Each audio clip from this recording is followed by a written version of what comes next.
things just didn't work out the way I planned.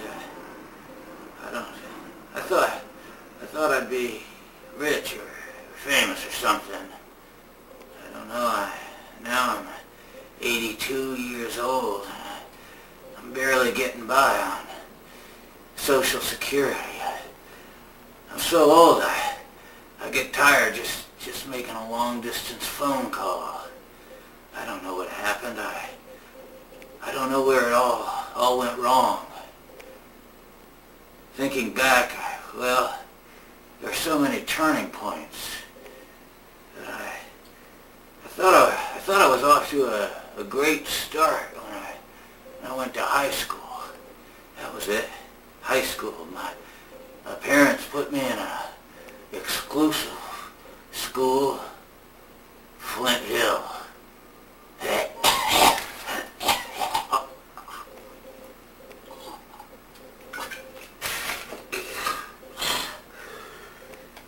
I thought it was a real high school, like all the other kids went to.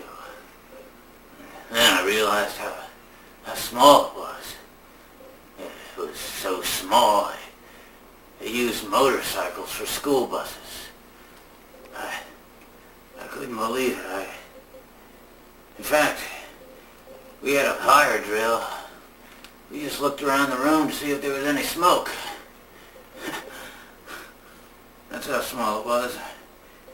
I guess because it had such a fancy name, I thought I was getting a good education. But, we only had one teacher, and he taught all the subjects. He always got mad when his parole officer came around. The substitute teachers came from the work release program at Lorton.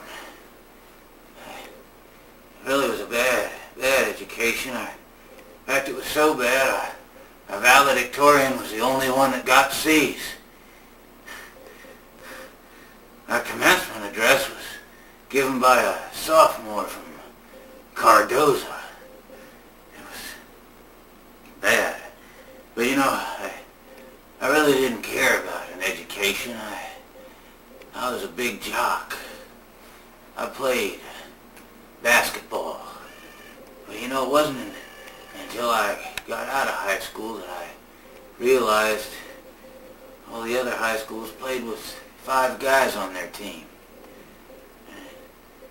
Our basketball program, we played horse. We didn't have many tough teams on our schedule. I remember one game with Rosecroft Academy. Yeah, they had their classes down at the clubhouse, there at the racetrack. It's where all the jockeys' kids went to school. They didn't have a very big basketball team. It was bad. But they never made a mistake spelling horse. I remember we had a problem that night. We accidentally started spelling horse with a W.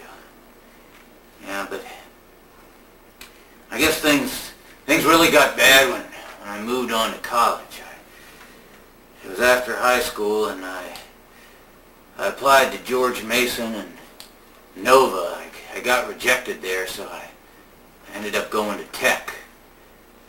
Even they were reluctant to take me, but they were forced to take some percentage of students that came from non-accredited high schools. They sure didn't encourage me to stay. In fact, when I got there, they didn't even have a dorm room for me. I had to live with relatives in another town. And I didn't realize how far behind the other kids I was academically. I tried to take all the easy courses, but even those were difficult for me. I remember geology. I still can't figure out what they wanted me to do out there in those cow pastures. Just thankful for that graduate student that sold me that lab report. Kept me in school. I've never been good at anything technical. I've got to get the instruction manual out just to use the toaster. But after college it was just more of the same. I went to Western Union. I never knew what they did. I just tried to be successful by acting like I was the adopted son of Al Tamamannes. And at Cellular Radio Corporation, I pretended to be the president. But as years went by, I lost all of my money.